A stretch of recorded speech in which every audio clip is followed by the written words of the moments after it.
Well, hello, everyone, and welcome to the Financial Security for All Community of Practice webinar. Thanks so much for being here today. And when you think of the words manufactured housing, what pops into your mind? Well, that's something we're going to be learning more about today. So thanks so much for joining us. Manufactured housing is a growing option for consumers, and it comes with a unique set of benefits and challenges, but it is something that becomes more and more important as those of us who are in the financial education space work with clientele who are looking at this option or already using this option. So we are so happy to have with us here today Noah Durst and Esther Sullivan, and they're going to share more about mapping manufactured housing. So we'll learn about this new resource and the ways that we can use this in our work. This information was supported with their partnership with the National Science Foundation. And Noah is an associate professor of urban and regional planning in the School of Planning, Design, and Construction at Michigan State University. And Esther is an associate professor of sociology at the University of Colorado, Denver, and a non-resident fellow at the Urban Institute. We're so happy to have them here today. And thanks to Erica Toby for sending them our way. I'm going to begin by just kind of introducing. We're going to talk a bit about this resource, this tool that we've created. And now, if you go to the next slide, I'm going to start by just introducing manufactured housing and the different kinds of communities where manufactured housing is located. So if we go to the next slide, to define manufactured housing, it's sometimes helpful to just make a note on terminology. Technically, manufactured housing is defined as housing that's built to this single national preemptive standard called the HUD code. It's really the National Manufactured Housing Construction and Safety Standards Act of 1976. And all housing that was built before that code began to regulate this form of factory produced housing is technically pre-1976 housing is mobile homes. And post 1976 housing should technically be called manufactured housing.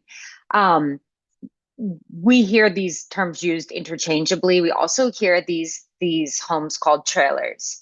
But technically, most of the homes that you see are built after 1976 are manufactured homes. And in the communities that we'll be talking about today, both homes, both mobile and manufactured housing, is located. This housing is distinct from modular housing, which is housing that's also built in a factory, but it's assembled on site according to local building codes instead of this national preemptive. It preempts all local building codes standard. Now, this housing is uniquely affordable. Nationally, about 6% of our housing stock is manufactured housing, and there are 18 million Americans living in manufactured housing. So we often say that manufactured housing provides the single largest source of naturally occurring affordable housing in the US. And I say naturally occurring just because these homes are affordable by nature of the factory prefabrication. The cost savings of factory production mean that manufactured housing it costs less than half the cost to build per square foot as a conventional site-built home. These homes provide housing for owners and renters, but they're uniquely important for low-income home ownership. So in 2020, the US Census Bureau estimates that 1 out of every 10 new single-family homes produced was a manufactured home. But 1 out of 5 homes that's purchased by a first-time low-income home buyer is a manufactured home. So understanding this housing is just especially important right now as we face a severe housing shortage.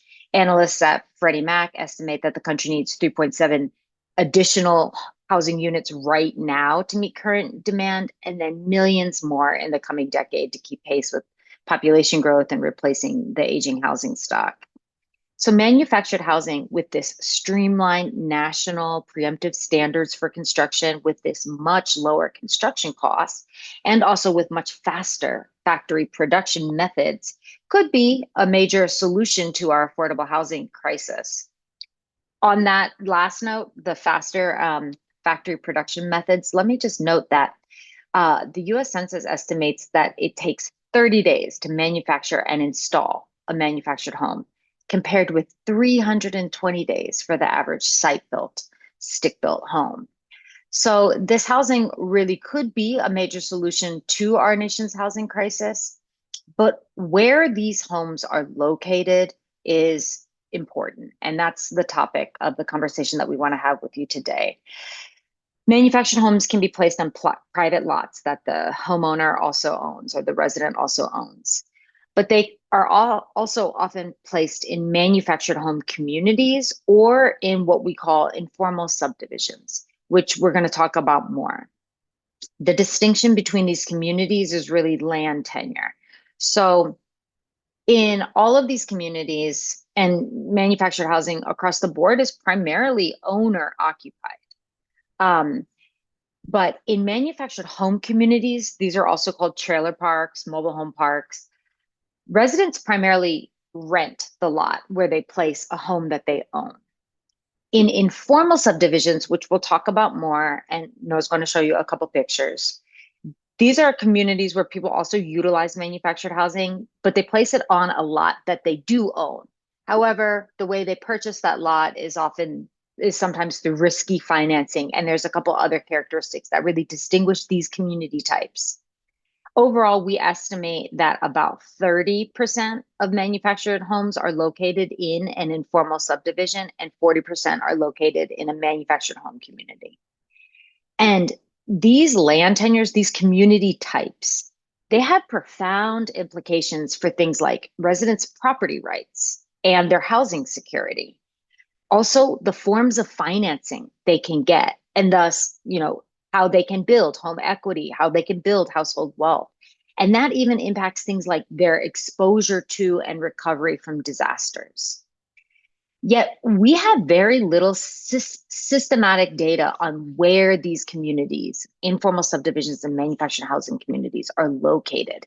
And so that was the impetus behind this mapping resource that we're going to present to you today. And so with that, I'm going to turn it over to my colleague, Noah. Thank you, Esther. Thank you, Dr. Hendricks, for hosting us. We're excited to be here today.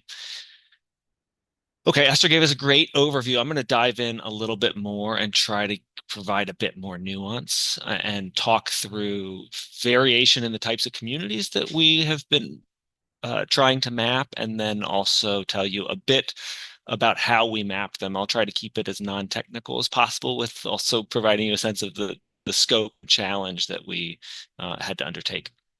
So the first piece of nuance I'd like to provide is that we often refer to manufactured home communities, and those communities can be of two different types.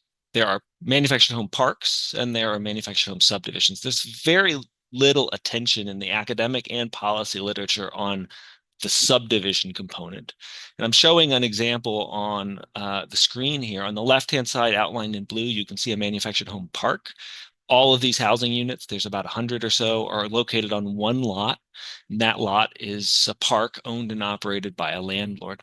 On the right-hand side, you can see a subdivision. You can note that it is a subdivision because the land is subdivided into individual lots, and each housing unit is put on one lot. The yellow shading you see there indicates that these lots are flagged in the county property records as having a manufactured housing unit on them.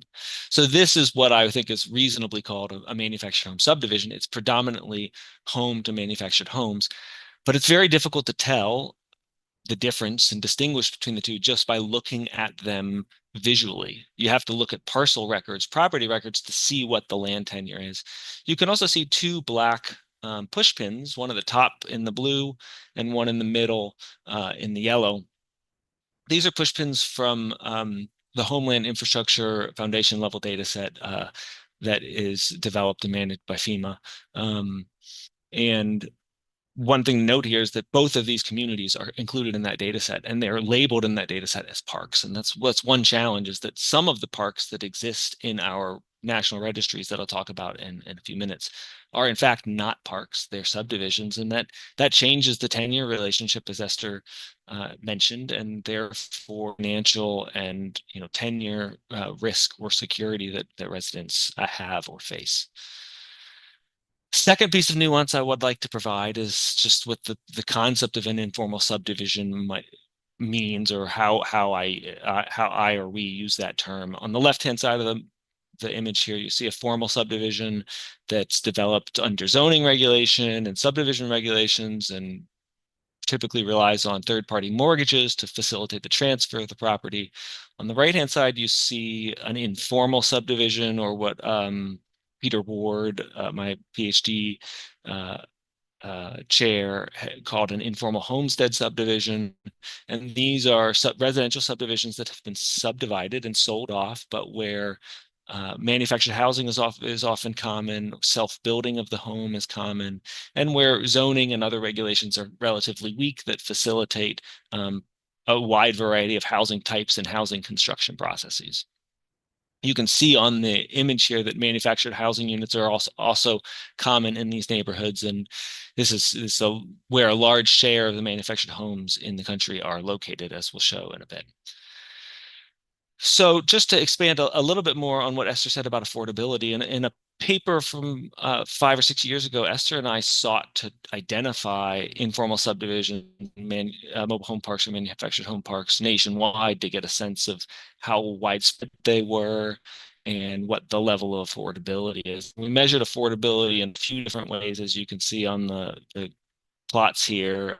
Monthly housing cost, monthly housing cost per square foot, housing cost as a share of income, and housing cost relative to the fair market rent in the local region. And on all four measures, parks, manufactured home parks, and informal subdivisions were markedly more affordable than conventional ownership or conventional renter options. That is due in part, as Esther said, to the nature of the manufacturing process that reduces the cost of housing units themselves. But you can also see that subdivisions are considerably more affordable than parks, and that is due in part to the land tenure. Once a homeowner has paid off the land, they no longer need to make payments on it. And in the case of a park, a tenant is indefinitely paying land rent, and that profit is going to the landlord rather than staying in the homeowner's household budget. So both are affordable options, but it is land ownership itself that conveys the greatest degree of affordability for manufactured housing. So one big question that's been of interest to me for over a decade now is, where are these subdivisions located? There are some registries that document the location of informal subdivisions known as colonias. These are neighborhoods that are designated and eligible for additional investment under the Community Development Block Grant program, but they're only eligible if the neighborhood's developed before 1990. It's a quirk in state and federal law that only makes them eligible if they're located in the border region and developed before that 1990 date. So any neighborhoods developed after that date or elsewhere across the country are not eligible for what is called the Colonia set aside in the CDBG funds. And I've been interested for over a decade, as I said, in mapping other informal subdivisions outside of the border region and those that developed more recently. But it's very challenging to do. There's millions of housing units across the country. It's challenging to identify and locate these neighborhoods, and there's no national registry of them. There is a database managed by FEMA that documents the location of mobile home parks. In my work in Texas, reviewing these park locations systematically, my students and I found that about 15% of the ones in the Texas counties that we reviewed were in fact not parks. They were these manufactured home subdivisions. So that data set that I mentioned before is managed by FEMA, and it's very useful. It documents the location of 55,000 communities nationwide, which is a really important effort, but it has limitations in that it's conflating parks and subdivisions, at least manufactured home subdivisions, and there are thousands, if not tens of thousands, of more neighborhoods located across the country that this data set does not document, in large part because they're informal subdivisions where manufactured homes make up a fraction, but a substantial fraction of housing units. So these data sets are very useful. They're important for guiding policy and for guiding research, but they have important limitations that we sought to address. And I'm going to talk you through how we did that and how we built the resource that we hope will be of use to you. So this work that I'll talk through comes from a paper that's forthcoming in Cityscape's data shop. I want to thank three of my students, Angelica, Nithya, and Angela, who helped with data collection and cleaning and analysis. It was a very large undertaking, so very extend a great thank you to them. We sought first and foremost to build a data set of communities and buildings that we were confident were manufactured housing units and were located in the types of neighborhoods that we're interested in studying. The first effort was to identify specific buildings, and in particular, single-wide manufactured homes. We identified and focused on single-wides because they have a unique elongated rectangular shape that makes them very easy to identify visually. A double wide manufactured home is wider, and the shape of its building footprint looks much more like a site-built dwelling. So they're difficult to distinguish by sight alone. I want to extend a thank you to three students, Wisdom Henry, Vivian Morales, and Shay Burnham, who helped with data collection with that initial effort to identify and clean those buildings in Harris County, Texas, where we collected and validated 45,000 building footprints, 4,000 of which were validated single-wide manufactured homes. You can see three images at the top of the screen here. We used the arrangement of buildings. So we identified building footprints themselves. You can see those black shapes there are building footprints. We identified parcels in the local property records, and then we identified parcels that had a manufactured home land use code on them. And you can see archetypal example of each on the screen. A manufactured home park has many homes, many of which are single wides located on one large parcel. A manufactured home subdivision is a subdivision where lots are small and subdivided with one housing unit typically per lot, many of which, or the majority of which, are manufactured homes. And then on the right-hand side, what I would call an informal subdivision is a residential subdivision where somewhere between 10 or 30% of parcels have a manufactured home, but there are also many site-built dwellings in addition. We used property records and building footprints across 19 Texas counties. In total, more than 5 million buildings across these 19 counties had validated land use codes that we could use, and we by hand validated about 1,500 mobile home park locations and confirmed that they were indeed mobile home parks. And we used these records to then train a machine learning model to predict whether a community was a park or a subdivision based on the characteristics of the buildings within it. That was an initial effort that Esther and I undertook a few years ago, where we took building footprints from a sample of counties in South Texas. We measured their morphology, so the size, the shape, the length and width of the buildings, and their distance from each other. We did that by hand, kind of trying to invent the effort, and simultaneously a number of scholars were working on similar toolkits, one of which that we used in this effort is MOMPI. It's morphology measurement in Python, developed by Fleischmann around the same time. It's a very useful package, allows you to pull in a building footprint data set and then conduct all sorts of spatial analyses of the morphology or shape of buildings. We, in this study, measured building area, the building perimeter, a distance between each building and its nearest neighbors, and then the length and width ratio, or the ratio of length to width of the building. And we also built models to predict whether a building was a single wide manufactured home, which, as I mentioned before, is the easiest type to identify because of its elongated shape, as you can see in the image to the right. We measured these characteristics for every building in the United States, approximately 130 or 140 million of them. And we did this for not just the building itself, but for its 5 nearest neighbors, its 10 nearest neighbors, and its 20 nearest neighbors. Once we had measured all these characteristics of buildings, we implemented some machine learning models to predict what type of neighborhood the building was in and whether it was a single wide manufactured home. Just want to note, because it's important for the interpretation of our findings, that the most important variables in our model were the percentage of buildings nearby that were manufactured homes or single wide manufactured homes, and the length to width ratio. So essentially our models are very sensitive to these elongated rectangular shapes that are characteristic of single wide manufactured homes. That is important to note because if you are working in a community or interested in studying manufactured home parks or subdivisions where there are many double wide manufactured homes, our models are not going to be very successful at identifying them simply because the models we built are very sensitive to that elongated shape of a single wide that I showed before. So just want to give you a graphic representation of our model performance. On the top, you can see the true labels. So these are the true values or true classification of the building and neighborhood type. You can see on the left-hand side and in the middle, there's a mobile home park, manufactured home park.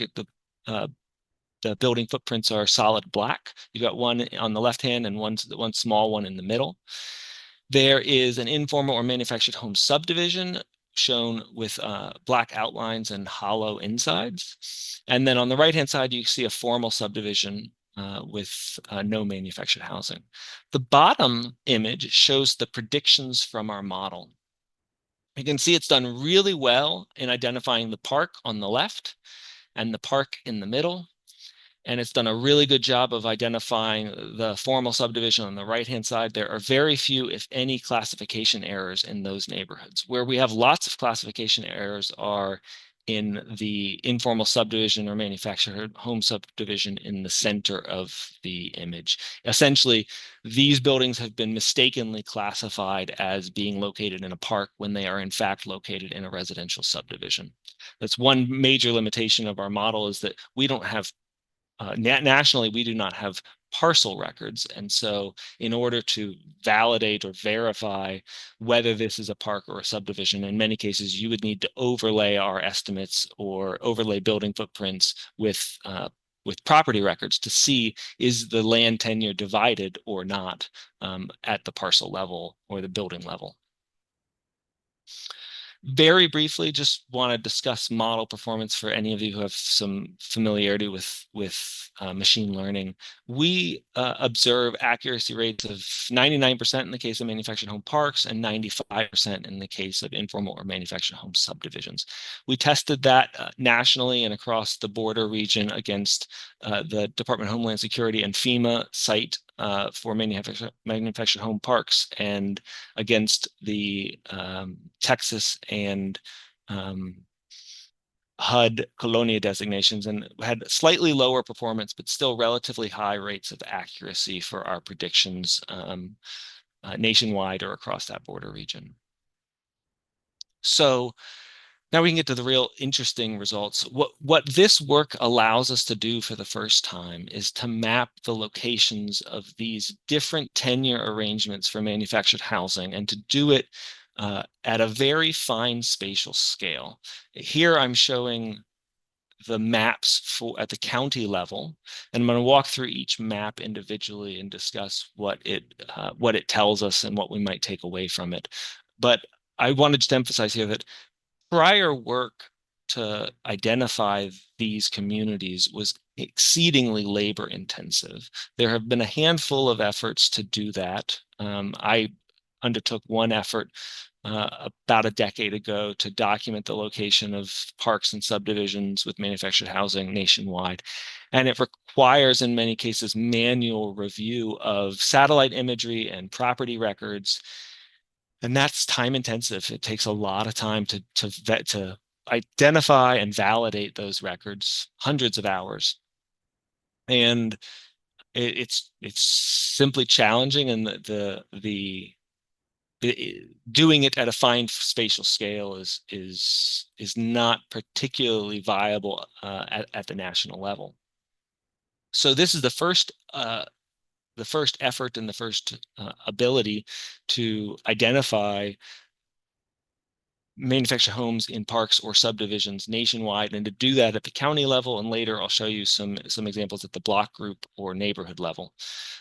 So let's walk through some of these results and what they tell us. I'm going to start by just showing you where the American Community Survey conducted by the U.S. Census Bureau documents the location of manufactured homes. So in the American Community Survey, there is a question that asks about the type of housing. So they'll ask residents about whether they live in manufactured homes, but they don't ask about land tenure. And so it's very helpful to know where these manufactured homes are. And you can see that there is a large concentration across the South, stretching from Texas up through Appalachia, and a large, a high concentration along that eastern seaboard. There's also a high concentration in the Intermountain West. But there's very little, but there's in fact no data on the location of subdivisions, and no good data on whether these particular manufactured homes are located in a park versus a subdivision. And that was the effort that we sought to, or the issue that we sought to address. So here's our estimates of where subdivisions are located. You can see that at the top, I've highlighted that the universe here is all buildings. So we're presenting the percentage of buildings located in an informal subdivision or a manufactured home subdivision relative to all buildings. So this includes non-residential buildings. This could be commercial sites or schools, public facilities, other things. So you can see we have lower percentages on this slide. Our highest concentration is 17% versus more than 50% in the ACS data set. That's because of the universe we're looking at. American Community Survey is surveying only housing units, and we're looking at all buildings, more than 130 million of them. But we can see a very similar distribution as is the case in the American Community Survey estimates of manufactured housing. So our models suggest that it is, again, the eastern seaboard and stretching from Texas through Appalachia, where we see high concentrations of informal and manufactured home subdivisions, also along or up through the Intermountain West. This is where most of these subdivisions containing manufactured housing units appear to be located across the country. Here are what our estimates for parks look like. Much less clear whether there is a spatial pattern at play here. Again, our universe is all buildings. So there are relatively few counties where manufactured home parks represent a substantial share of buildings at the county level. You can see scattered counties across the South, around New Orleans, for example, through Appalachia and through the Intermountain West, where we have higher concentrations of buildings and parks, but there's no clear, easily identified spatial pattern. The reason for that is in part that parks happen to be disproportionately located in the Midwest and Northeast, as I'll show in a second. But manufactured homes are disproportionately located in the South and West. So parks are concentrated in a part of the country where manufactured homes are typically not. There's a bit of a disconnect there, or a bit of a misnomer that if you were to use the location of parks to try to hone in on where manufactured housing is located in the country, you'd be looking in the wrong region. Inversely, if you were to use American Community Survey records to zoom into where manufactured housing is located in the country in an effort to identify parks, you'd again be looking in the wrong part of the country. I can illustrate that here on the next slide. This shows us where parks are concentrated relative to subdivisions. So what's distinct about this map and the previous one is that I've changed the universe. What I mean by that is we're looking at the share of buildings in either parks or subdivisions. The dark shading in the Northeast and Midwest is indicating that manufactured housing is much more concentrated in parks in those regions. And the lighter shading is indicating in the South and in scattered parts throughout the West, subdivisions are much more concentrated. So really the important takeaway here is if you're interested in advocating for or researching residents living in parks, it's the Midwest and Northeast where that effort might be most effectively targeted. If you're interested in understanding, researching and advocating for residents in manufactured housing located in subdivisions, it's the South and West where your efforts would be most effectively undertaken. So that's our big, one of our big takeaways is that the regional distribution matters and has yet to be studied systematically. Just like to talk briefly about some issues of reliability or just really a robustness check for our efforts. And to do so, I want to compare our current estimates with some work that Esther and I did a couple years ago. To do this, what we asked or estimated was simply what share of manufactured homes are located in either a park or a subdivision regionally or nationally. You can see that the paper Esther and I published that used American Housing Survey records, which is national but not spatially disaggregated, so you can't easily go below the region level. In that paper, we identified that 75% of subdivisions with manufactured housing are located in the South, and our current estimates are pretty similar, 62%. Similarly, 6 years ago, Esther and I estimated that about 43% of manufactured homes in parks are located in the South, and we have very similar estimates from our current effort with building footprints, also 43%. So our national estimates, at least regionally, are lining up pretty closely with what we found in prior work via alternative methods. Both methods have some limitations that we could talk through if you're interested, but we feel pretty good about how reliable this effort is, given that it's lining up with what we anticipated from prior work. What can we say about the actual communities themselves? We can estimate their location, whether they're in incorporated cities or not. So manufactured home parks are disproportionately, 51% are located in an incorporated place. Informal subdivisions are less likely to be in an incorporated city, only 40% nationwide. Manufactured home parks are relatively denser than than informal subdivisions. So we have about 800 or 900 people per square mile in informal subdivisions, about 2,000 people per square mile in manufactured home parks, and about 3,000 people per square mile in other locations. So we're looking at the distribution of these across urban space, and it looks like informal subdivisions are located in rural areas predominantly. Parks are located in a mix of urban, suburban, and rural areas. Most of urban America is urban and has higher population density than these communities. We can also see household incomes and poverty rates, which are particularly distinct from other locations. We have lower household incomes in both parks and subdivisions and higher poverty rates than you see in other locations. So these are disproportionately low-income communities. In large part, that's attributable to the affordability of housing. And so knowing that it's one of the most viable affordable housing solutions. And as Esther said, it's naturally occurring as a function of land development and housing production and affordable housing option that could be promoted at minimal cost. So to the tool that we built a story map.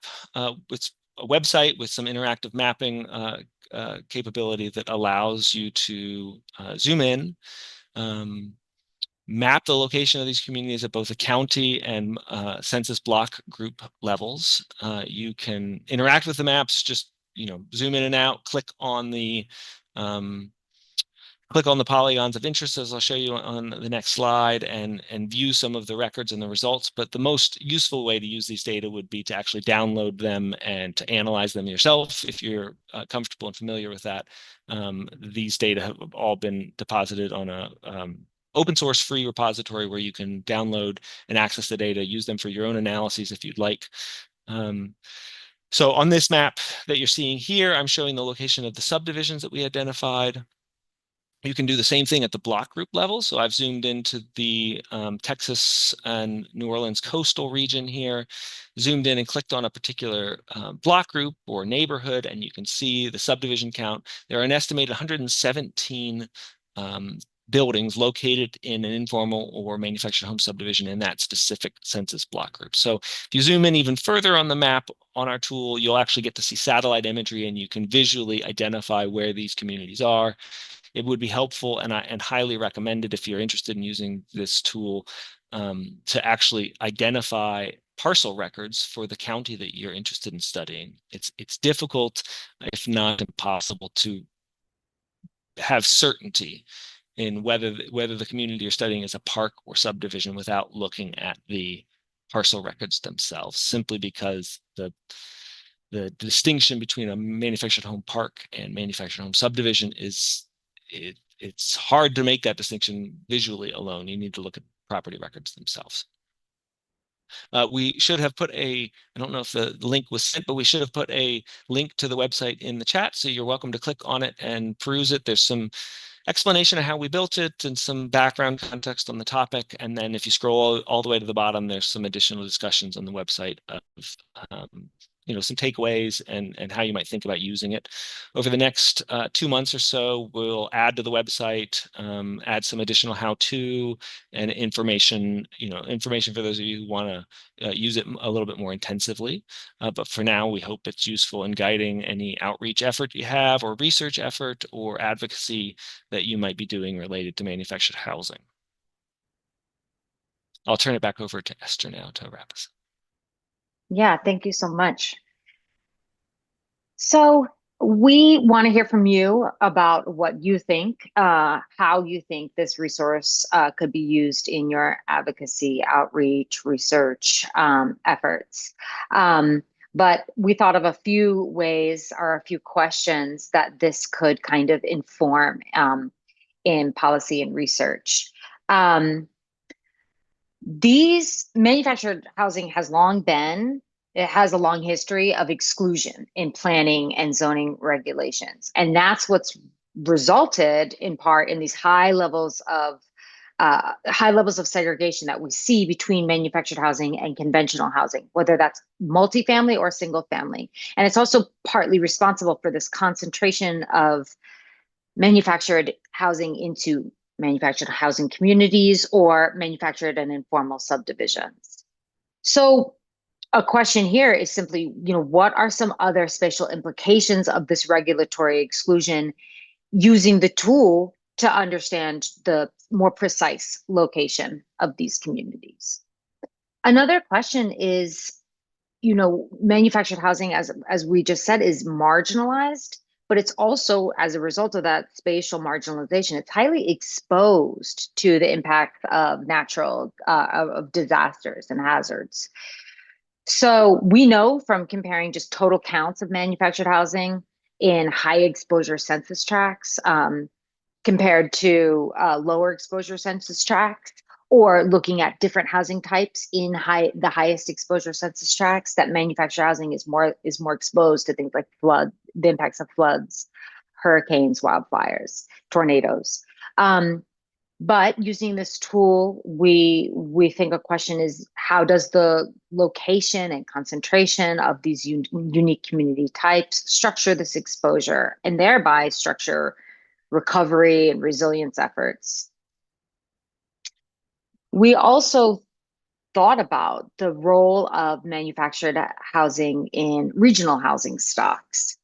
So this tool might help us better understand the unique role of these community types, of what role they're playing in regional housing stocks. And certainly right now, if you're a houser, or if you're reading what I'm reading, I feel like in everything from the Washington Post to the title of Ezra Klein's new book, this politics of abundance rhetoric is really everywhere.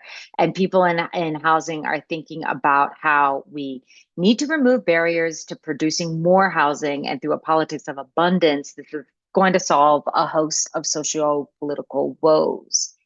But the dictates of these land use and zoning policies that have structured where manufactured housing is located, they mean that new manufactured housing, no matter how much we produce, is going to be placed in areas where it's already allowed. That's going to be in part in manufactured home communities and in manufactured home and informal subdivisions. So what are the implications of that? And I'm sure there are many other implications. So we wanted to open it up to you to think through some of those and to answer any questions or receive any comments that you might have. Thank you all for joining us, and we're excited for the conversation.